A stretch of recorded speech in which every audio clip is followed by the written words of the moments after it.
Imagine que você passa meses apontando o dedo para a promiscuidade entre juízes e empresários. Você é o paladino da ética, o fiscal da moralidade alheia. Aí, de repente, descobrem que você estava em Nova York, voando de primeira classe e dormindo em hotel 5 estrelas. Tudo pago pelo próprio vilão da sua história. A casa da Malu Gaspar e do Lauro Jardim não caiu. Ela desabou em cima de um banquete de lagostas. Chica Marrenta. Verdade sem verniz. O jornalismo brasileiro vive um momento de pureza quase angelical. Ou pelo menos é o que eles vendem no horário nobre. Malu Gaspar e Lauro Jardim, as duas torres de marfim do jornalismo de bastidor, passaram os últimos meses em uma cruzada santa. O alvo? Todo e qualquer ser humano que tivesse respirado o mesmo oxigênio que Daniel Vorcaro, o dono do Banco Master. Eles condenaram, sugeriram prisões e apontaram o dedo para ministros como Alexandre de Moraes e Dias Toffoli, insinuando que o simples contato com o banqueiro era prova de crime. O tom era de urgência. O Brasil precisava ser limpo dessa gente que se mistura com o dinheiro duvidoso. É um espetáculo de indignação que faz o espectador médio se sentir um pecador por não estar tão revoltado quanto eles.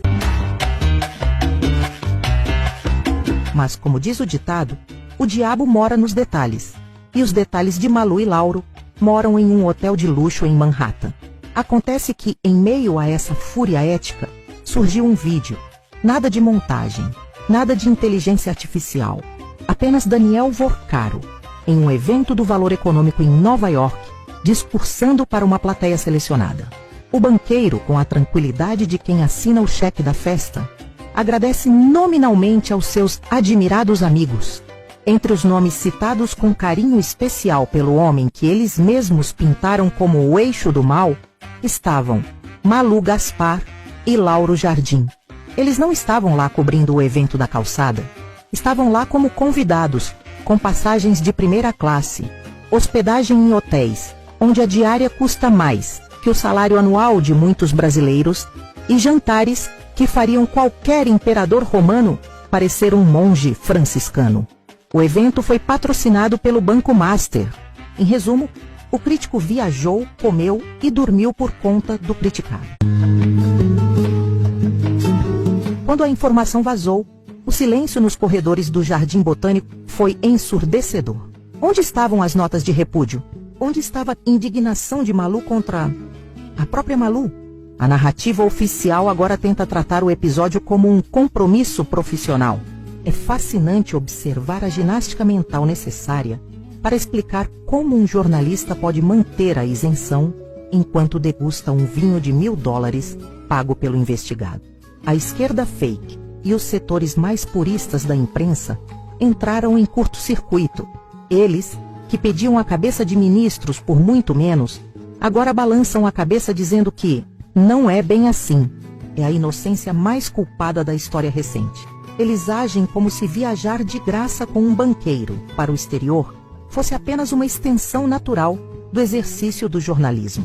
Um detalhe técnico sem importância.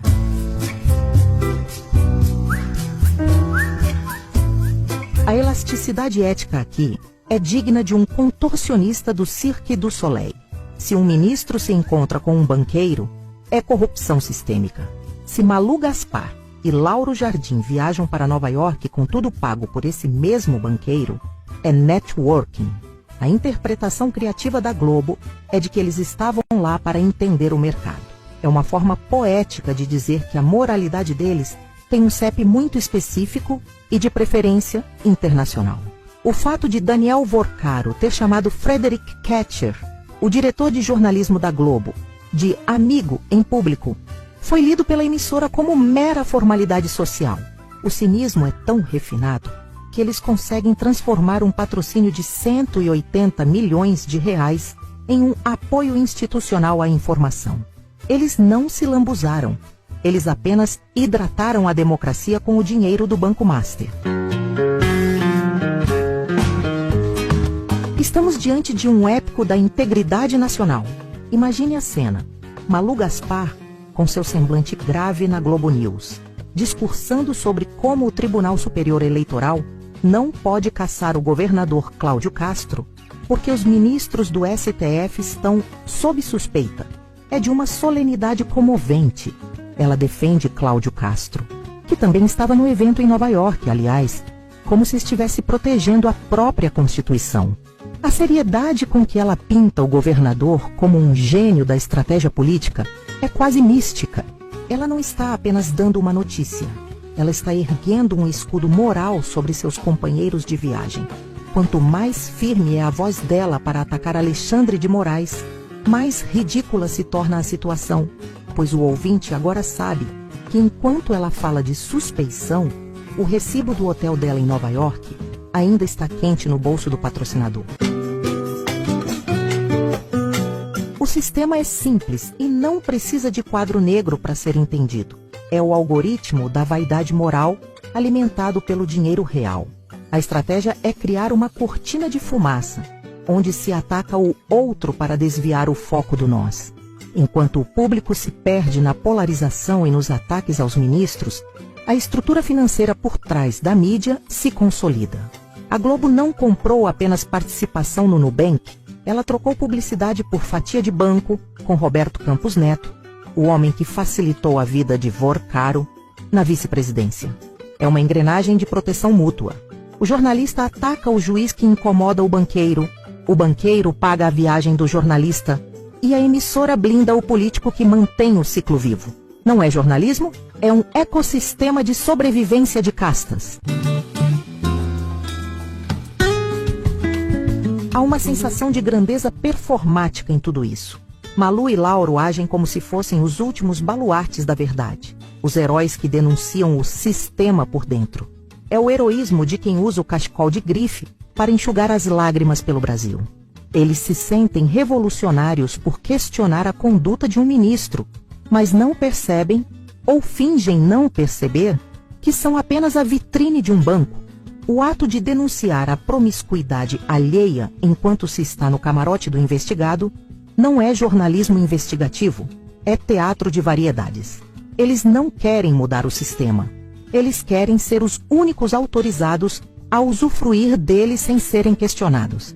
É a amoralidade de palco, onde o aplauso da bolha esconde a fatura paga por Daniel Vorcaro.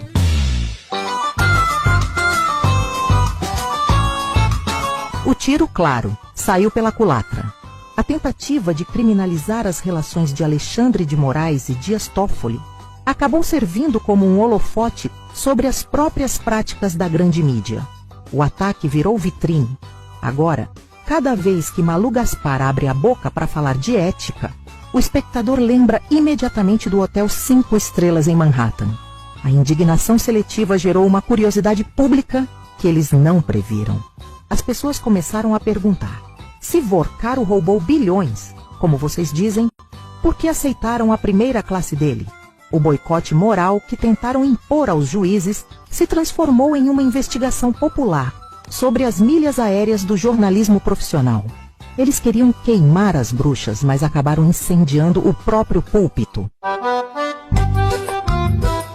No fim das contas, a diferença entre um jornalista investigativo e um convidado VIP é apenas quem está segurando a câmera no momento do brinde.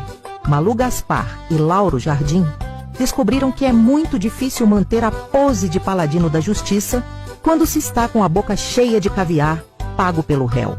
O problema nunca foi a viagem, o hotel ou a companhia. O problema é a amnésia moral que sempre ataca na hora do check-in. É engraçado como a ética deles funciona igual a um roaming internacional. Ela fica caríssima no Brasil, mas parece que para de funcionar assim que eles pousam em Nova York. Amigos e amigas, se a voz da Chica faz sentido para vocês, deixo um convite com elegância e firmeza. Considerem apoiar este canal. Pode ser através do Pix que está na descrição, ou então tornando-se sócios do canal, ou mesmo com gestos simples, mas poderosos, compartilhando este vídeo, deixando seu comentário e espalhando essa mensagem adiante. Cada apoio, grande ou pequeno, mantém esta voz firme e livre, para continuar dizendo o que muitos preferem calar. Compartilhe.